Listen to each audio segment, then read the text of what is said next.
But the Ascension also has a kind of honing effect on our spiritual lives. In the 20th chapter of John's Gospel, Jesus says, "Blessed are they who have not seen and yet have believed." This is us.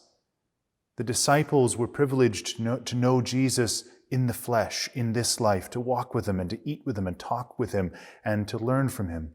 It's something we don't have the opportunity to do, but the ascension of Jesus is something that directs our gaze upwards to give us greater faith in things that we cannot yet see. We are indeed the ones that have to remain in the world, as Jesus prayed in John 17, the ones that he prays for, and we are the ones who are called to have faith in things that we cannot see. Yet Jesus knows all the struggles we will face in this life. He knows the difficulties that we will have, and just like the desert monks, all of those logismoi with which we will have to wrestle.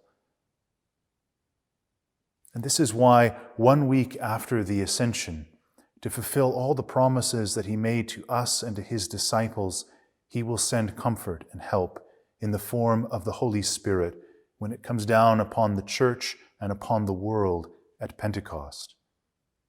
Leo the Great church father of the 5th century, points out that after the Ascension, the apostles' fears begin to turn to joy because they're no longer hindered by seeing Jesus in the flesh and having a kind of limited imagination of who he was.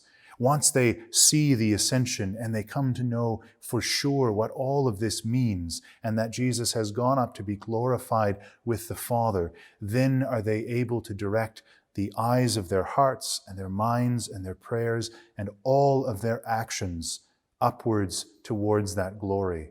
And it's from there next week that the church is born when the Spirit comes upon it and the work of evangelism and spreading the good news begins. May we give thanks for the Ascension, for this great event in the history of God's work of saving us.